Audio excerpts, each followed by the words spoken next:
नमस्कार शेतकरी बंधूंनो, मी आजनाथ काका बेलेकर। आमच्या रेशीमच्या आज या शेडवर आपल्या आष्टी तालुक्याचे कृषी सहाय्यक व कृषी पर्यवेक्षक व कृषी अधिकारी या ठिकाणी आलेले आहेत। सन्माननीय श्री जगदणे साहेब या ठिकाणी आलेले आहेत आणि त्यांनी या आपल्या रेशीमच्या शेडवर भेट दिलेली आहे आणि मी आमच्या सर्व शेतकऱ्यांच्या वतीनं मी त्यांचं हार्दिक असं स्वागत करतो। सर, आपण या ठिकाणी आलात आणि आमच्या या शेडला भेट दिली तर तुम्हाला या ठिकाणी काय कसं समजायचं वाटतंय किंवा तुम्हाला अधिकची काय माहिती पाहिजे असेल ती आपण आमच्या शेतकऱ्यांसाठी विचारावीत। हे आपण रेशीम उद्योग सुरू केलेला आहे, तर हे कोणत्या योजनेमधून घेतलेलं आहे? हे यासाठी राज्य शासनाने स्वतंत्र रेशीम एक कक्ष जिल्हाधिकाऱ्यांच्या अध्यक्षतेखाली निवड केलेली आहे आणि त्या अंतर्गत ज्या जिल्ह्यातील शेतकऱ्यांना रेशीम लागवड या ठिकाणी करायची आहे त्यांच्यासाठी एक स्वतंत्र रेशीम विभाग प्रत्येक जिल्ह्याच्या ठिकाणी शासनाने उभा केलेला आहे।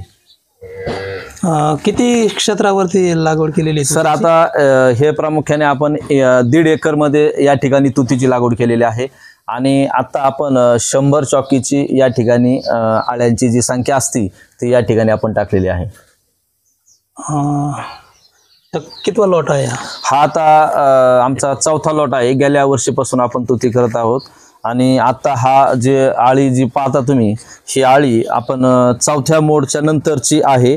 आता फक्त आपण या आळीला 5 दिवस या ठिकाणी फिडिंग घेणार आहे आणि 6व्या दिवशी ची आपल्याला कोशाच्या कामासाठी आळी काम चालू करेल, कोश करण्यासाठी।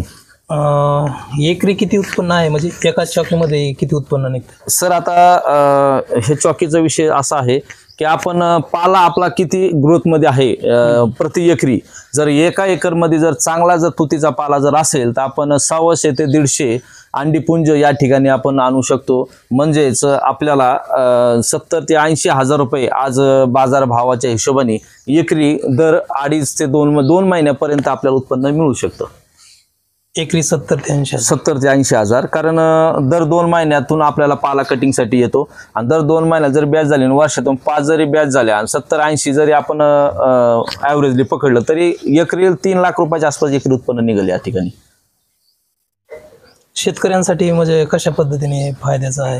शेतकऱ्यांसाठी काय होतं, आज आपण जर आष्टी तालुका आपला हा दुष्काळीच किंवा कमी पर्जन्यमानाचा हा भाग आहे आणि अशा ठिकाणी काय होतं सर, पावसाचा खंड पडतो। आजही आता आपला पावसाचा खंड आहे, म्हणजे आज शेतकऱ्यावर दुबार पेरणीची पुन्हा संकट आलेलं आहे आणि अशामध्ये जर आपण रेशीम उद्योगामध्ये जर आपण या ठिकाणी जर चालना दिली तर त्या चालनेमध्ये आपण जर महिनाभर 15 दिवस 3 वार जर पाऊस नाही आला तरी ह्या रेशीमला काही होत नाही, तुतीला काही होत नाही।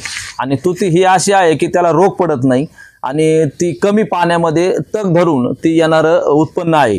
त्याच्यामुळे शेतकऱ्यांसाठी एक बेसिक एक शाश्वत शेती म्हणून रेशीमकडे पाहायला काही अडचण नाही।